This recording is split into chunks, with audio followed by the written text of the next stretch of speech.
You guys ready for some sports? Maybe. Let's find out. Ladies and gentlemen, it's time for Victor Allen's New Sports, a unique fan-based view of sports written and directed by the bald-headed black man. Rub his head and make a wish. The ladies have nicknamed him Sexual Chocolate. Come on down for the sports. It's time to get into it. Yes.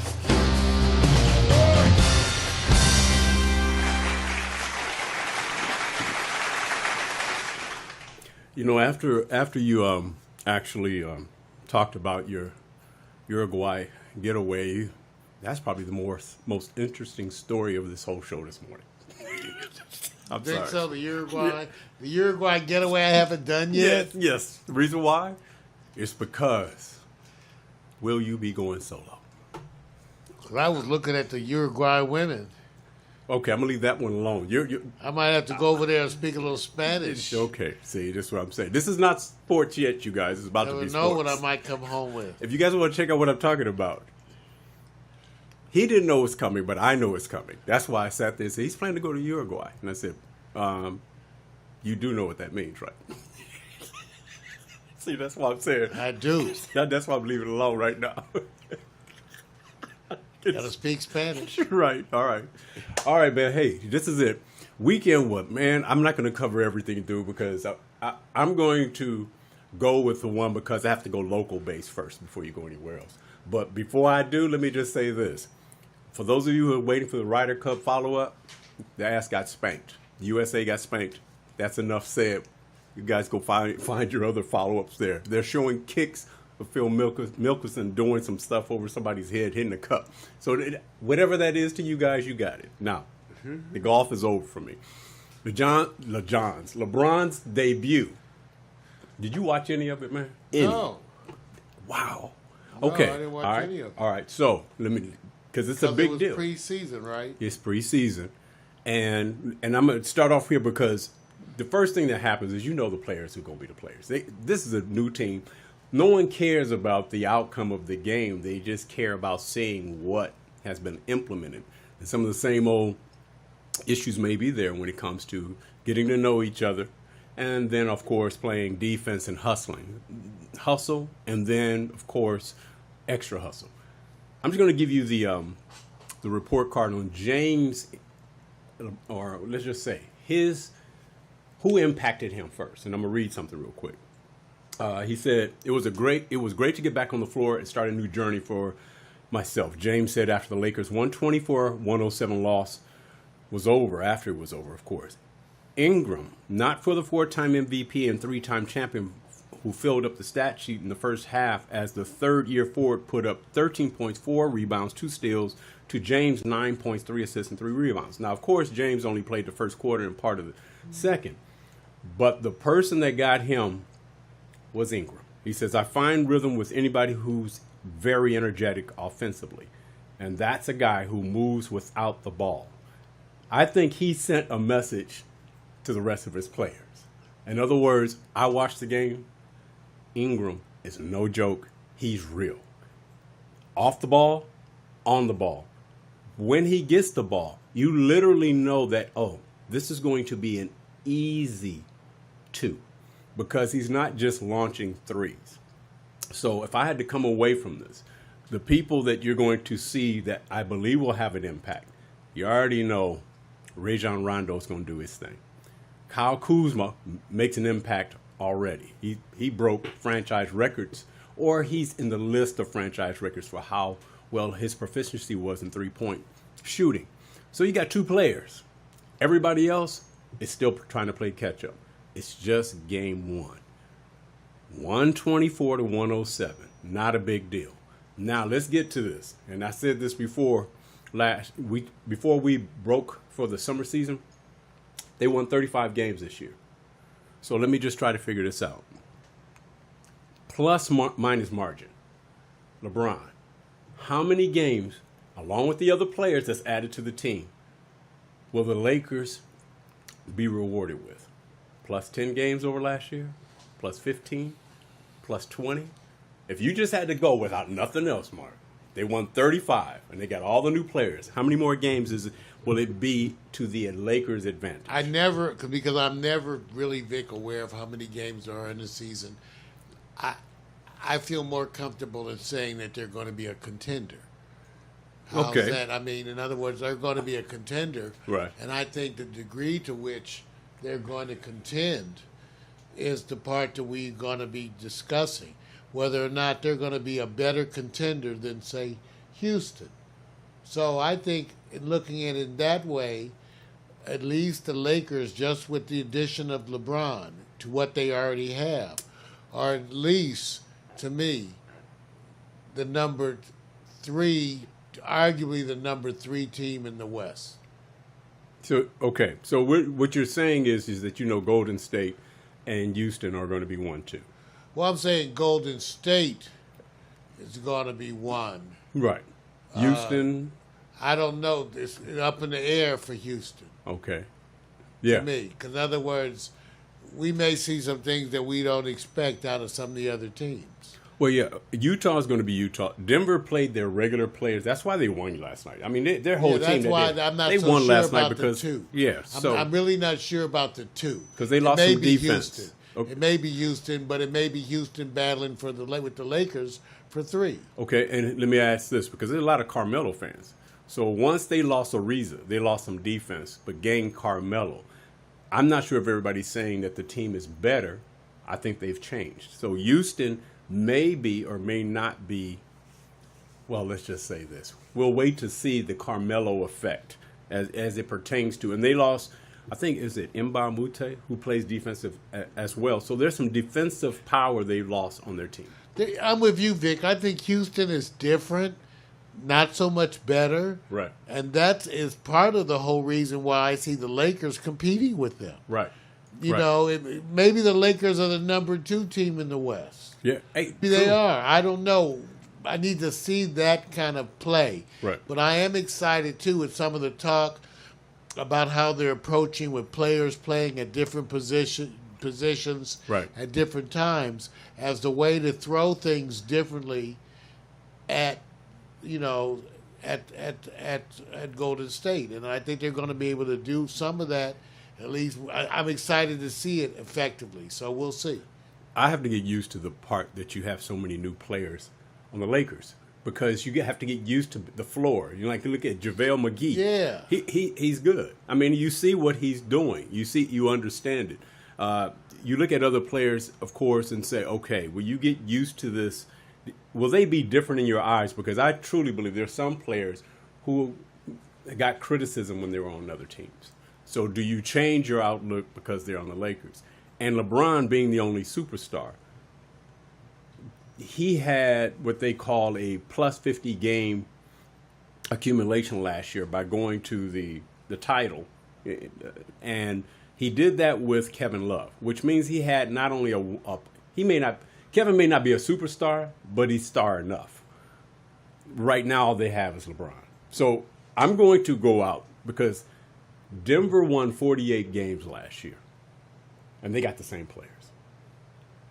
I will give the Lakers this year, I have to say they can win an extra 12 to 15 games. Where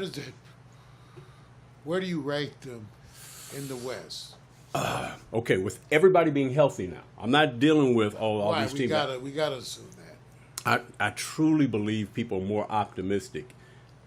If LeBron James was to put his body out there the way he did with Cleveland last year, because it was really him, then I would put them up there at least battling for, say, a 4th position, maybe even threatening a 3rd spot, because I think everybody's going to beat up on everybody. That's pretty, because 4th is not sounding that good. Well, but see, here's what I'm saying. You look at it, how many games. Do you think they can beat Oklahoma? I believe Oklahoma's more vulnerable now, yes. I believe they're more vulnerable. Because, you don't think they're better than Houston. Oh, no, I think Houston, I still say Houston still has a slight edge, because Oklahoma, I mean, as good as they were last year, did we all get somewhat disappointed by what was expected from them. Did they not have what they call the big three? At least 2 stars, and let's say 2.5 stars.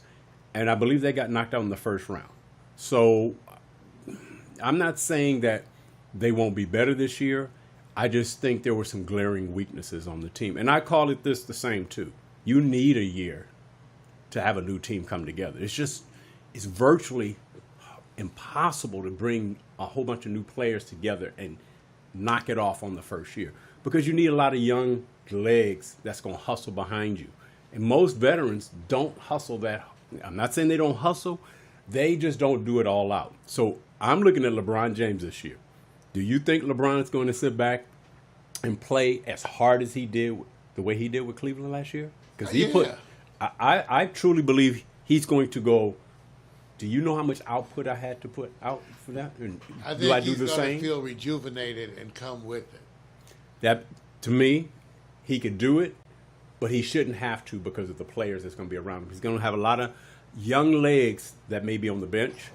The starters, I question. I just don't know if they can hustle around as much, because they also have to be a threat offensively. If the team is not threatening offensively, remember, they're coming from being last in three-point shooting in the league last year. Unless that glaringly goes up, there'll be a lot of wasted energy, man. Because in this league today, you have to have an impact on three-point shooting. I watched the Boston Celtics and Charlotte Hornets. Charlotte looks impressive. I mean, hey, enough to turn around and say they look better than what they did last year. Now, where that goes in a preseason game, I'm not sure.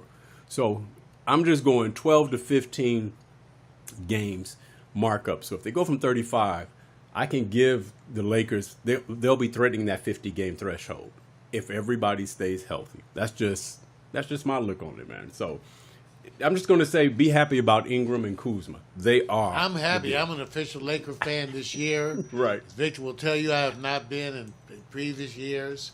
So I get to return as a Laker fan now. And so I'm happy. Doing so. Yes, we're just jacked up. All right, now, you know what? I think everybody now appreciates Le'Veon Bell. I just moved straight over to the NFL. Because of that, hold on a second, you guys. I have to do, what I call engaging my mobile audience, so I had to do something real quick. Hey, look. Le'Veon Bell is in a good place. Most of the people were attacking him, or a few, what we call broadcast outlets, about the move he's making. Then we did the story on Earl Thomas last week about him sitting back saying he's going to make sure he look out for himself. Le'Veon Bell removes himself so that way he doesn't subject himself to injury. So that way he can get the long haul and the better agreement. Earl Thomas goes and puts himself on the line. He gets injured. So now, and that fractured leg, most of you guys already know about, the safety from Seattle Seahawks. Now, he's out for the year. He cannot negotiate a better contract when he's going to also be threatened with the idea that he's in his twilight years. So, who is smarter here? Now, there are different agreements with Le'Veon Bell's situation than it is with Earl Thomas. Earl Thomas really had not a choice, I guess, to say, let me just sit out. But now, does he wish he sat out? Period. And I don't know if you saw this, Mario. The middle finger. So if you want to scroll up. So he does to his teammates. Show me the display over there where they're debating this. I'm not sure if it's to his teammates, coaching staff, ownership. It's to the Seattle direction of the sidelines. Yeah, we don't know who it's to. We know that he's got to feel bad that he specifically got injured. Yeah. In a way that we were specifically hoping that he wouldn't. Yeah, and you feel sorry for him because you literally are saying now you see what he was negotiating for. But now here's the thing that may be he may be setting a trend here, which I don't know if the NFL players will be able to take advantage of because of their collective bargaining agreement. If they all look at what Le'Veon Bell did and say, oh man, look at the heat he's taking, social media, in the media. Then they go look at Earl Thomas and I'm giving everything I got. Well, who looks like they're in a better position to negotiate now? Earl Thomas, fractured leg, it's going to take him a year. and he's older, and then the contract may not be what he wants.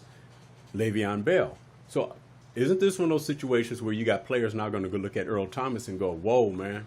Of course they are. That's how easy it is to get injured and ruin your... Of course they are. They're going to take that into account. It's the same leg he had previously injured. This actually could be the end of his career. Right. So we don't know. We don't know. And the middle finger, of course, they're going to say it's not a good look. I agree. It's not a good look because it's not specific. Number two, he's probably not going to address it and say anything about it. But I know that he's looking at it going, there goes my money out the door. Because no matter what he may or may not get, he will end up on another team. Well, let me ask you this, Mario. Do you think he will play another down as a Seahawk? Oh, no. He's done. That's done. It's done, right? That's done. Okay. So he can serve as a leadership role, but not for the money probably he was looking to get. So, yeah, look, I feel bad for him, man. You know, look, I don't like the idea of the middle finger, but sometimes we use it when it's appropriate. Sometimes the most appropriate response. All right. Now I'm going to take you back to the NFL. See, I had to sneak that one in because the reason, and when I say back to the NFL, just covering other stories. And what we're going to do is this and see where it fits appropriate. I call it the grind. We're going to determine, Mario, whether it's an urgency, wake-up call, no big deal, or celebrate. I'll read off the line, and you just off the top of your head, you tell me, is it an urgency, wake-up call, no big deal, or celebrate? Oakland Raiders' first win for Gruden versus Browns, 45-42, overtime with controversial calls that went against them that got them this win, and it's not just one call. I saw a couple of calls where I said, oh, you guys are lucky. That's Cleveland in Oakland. Is that a celebration? No big deal?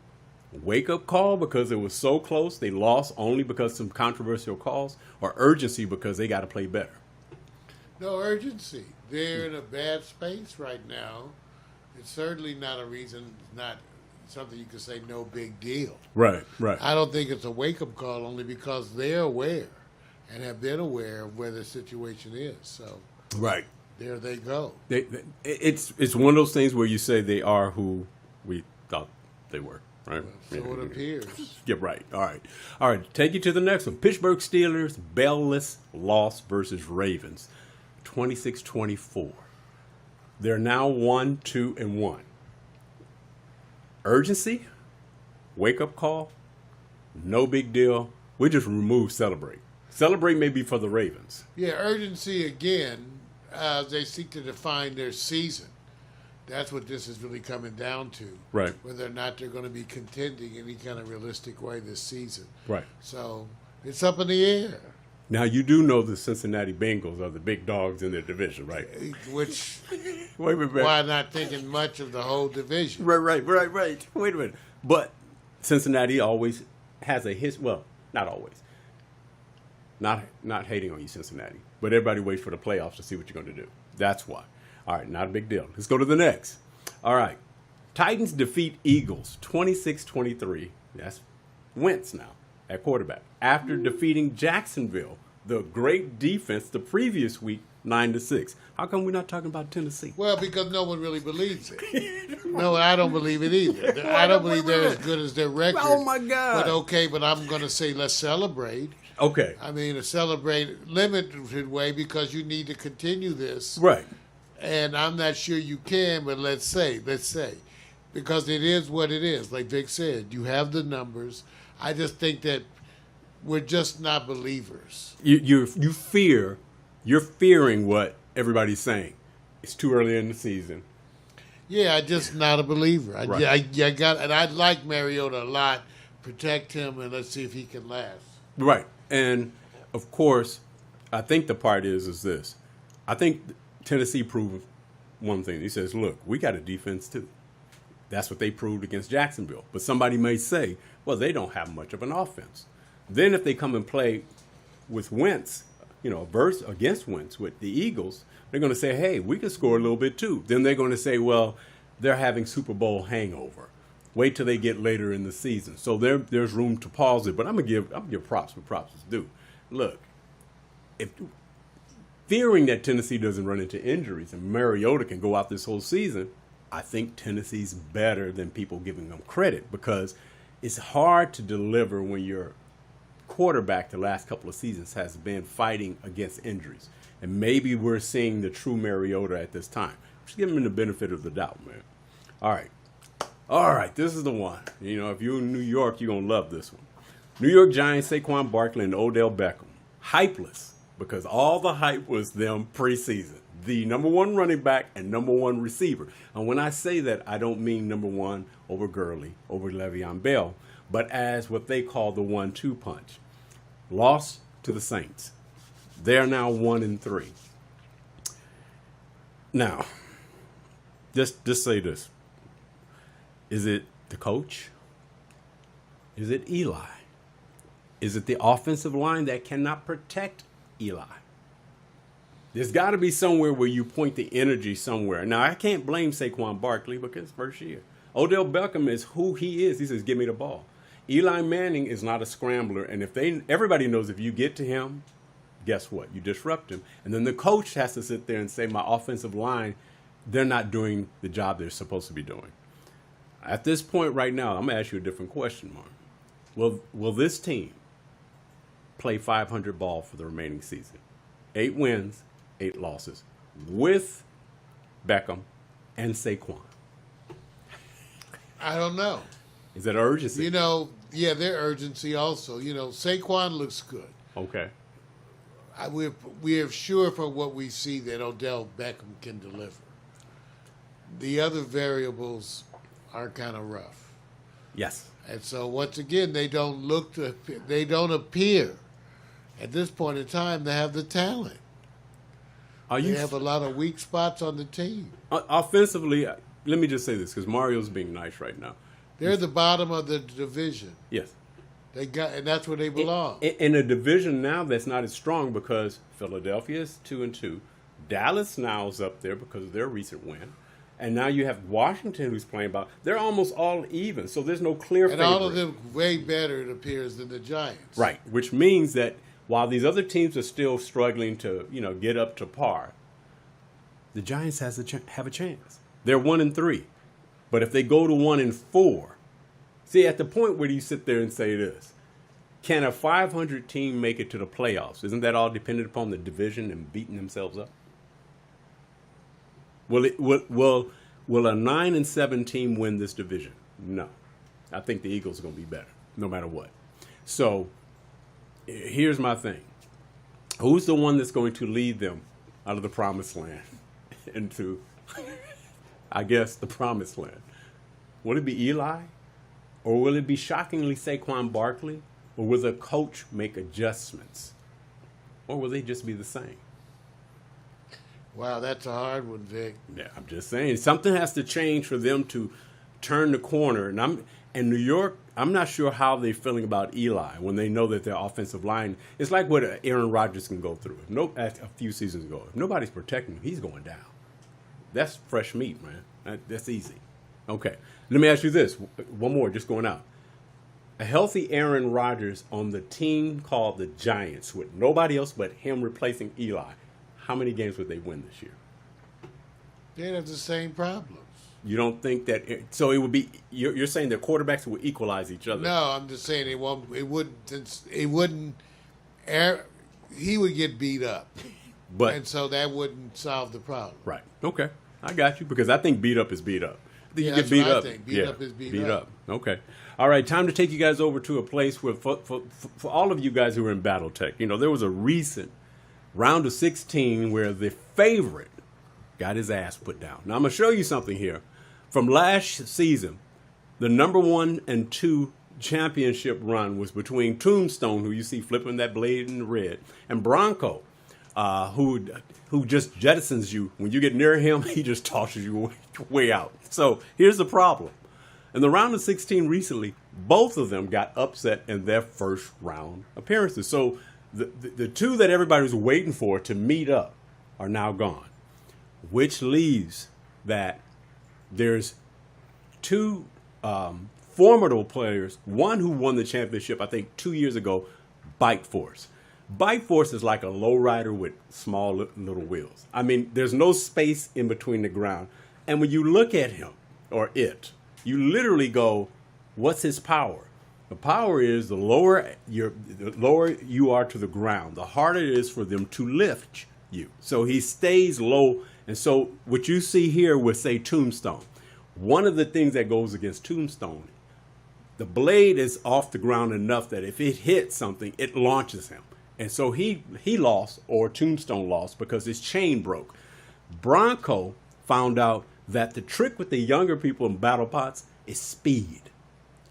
The navigation between the bigger, more powerful, I guess you could say, BattleBots like these two, they don't have speed. So how did Bronco lose? He lost easy because somebody got next to him and stayed on the side of him. Scroll down. I want to show you some more, just give you an idea. Give you an idea of what, why I'm in this. That's Bite Force in the white. Small, got the low to the ground. So when he runs into you with that wedge spinner, it literally launches you, and it works with speed. If you want to get another idea, scroll down, or scroll up, I'm sorry, Mario, to the next frame. The next frame shows you Whiplash, who is going to be battling Bite Force, who I just showed you. Speed. They know how to chase the bigger bots and get underneath them. So this championship is coming up, you guys. So I'm just letting you know, for those of you who are into Battletech, yes, have I been watching it? Absolutely. Is it gaining steam? Absolutely. And because you don't have to worry about concussions. So we all good in this. So here's my point. If you guys want to go check out the updated website, go to battlebots.com, where you can actually see where they have the brackets, who they're playing, the dates, and what's coming up. This Wednesday, you're going to see a new round of competition. I'm not going to tell you anything else. I'm just saying right now, Bite Force is looking to come back. That small little bot, come back and get another championship. All I want to do is give you a little something. I'm not trying to give you a lot. I just got to go and close this out on college football, because I think Mario, he will give some insight on this next one. So I'm going to take you over down to the report that only deals with one issue. Alabama's #1. The issue is, please don't talk about it. Because why? They are clearly the #1. So I'm not going to get into Ohio State winning, Clemson. Who cares? Who's stepping up to Alabama? So far, no one. But if you want to get somebody pissed off and get them riled up, then you do what Jimbo Fisher did. He grabs his players by the face mask. So wait a minute. Here's the killer. You're only seeing the picture. You have to see the actual video. I tried to find something with a temporary okay without copyright. Couldn't find it. One of the former Super Bowl players, I believe, no, the coach. I can't remember which coach he was. He formerly was the coach of the New York Jets. He lost a lot of weight. I forgot he was Hard Knocks, the whole thing. He said, if that was my kid, and he was grabbing him, he said, I'd be coming down to the locker room. So let me just say this, Mario. Are we past the days where you literally go, you can't grab? I thought we were. And if that's the case, should he be reprimanded for this, or does he get a pass? Well, that's up to the schools, really. I mean, there's no global standards that have been actually reached out and formally, embraced in that way. Right. But maybe there will be after that. For example, I don't know that the NCAA has any kind of a policy. Right. And that's one of the first places I guess you would look. So, but it's a bad look. Wait a minute. Wait a minute. It's a bad look. Wait a minute. Let me tell you now who's getting a bad rap. Everybody gets on Nick Saban. They said, man, he looked like he's mad all the time. I can't imagine. Now, Jimbo Fisher, nice interview. He's all jovial and everything. I guess you could turn around and go. Like Kavanaugh, I like beer. Right. Nick Saban going, you guys thought I was the badass. But let me go show you that Jimbo Fisher, who be all great interviews, loving, I guess he gets pissed off. Now who do you send your children to play with? Who do you have more confidence in? Texas A&M Jimbo Fisher or Nick Saban at Alabama? Mario, you about to send your 18-year-old. He's already got a scholarship. You're going, who's the best coach? Who do you send him to? I like beer. So you're not doing it, dude. Nick Saban. Right, Nick Saban. There you go. They're both nuts. I'd let my child choose their poison. Yeah, that's right. All right, you guys. Hey, look, I'm just going to give you guys an announcement on this because I don't have time to cover it all. The Major League playoffs are going on right now. You actually have these playoff games, especially in the in our division here with Colorado Rockies at LA Dodgers. That's going to be at 1:10 p.m. our time. By the time you guys see this video, it's already going to be done.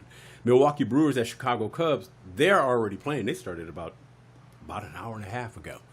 And then, of course, you got the playoffs in the other division. So I'm just letting you guys know locally here because everybody's interested in the Dodgers and see what they're going to do. And this is just to see who gets the wild card or who wins the division.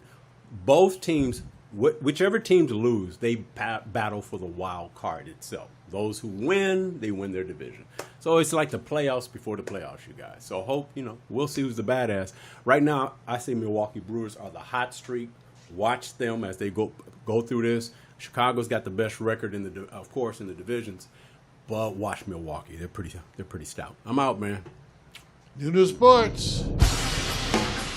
Victor Allen's New Sports, written and directed by the bald-headed black man. Like we say, rub his head and make a wish. The ladies have nicknamed him Sexual Chocolate every week. A recurring segment of the Morning Cup with Mario show. Join him, dress appropriately, cotton underwear, jock straps, and sports bras. Yes! Come on, y'all.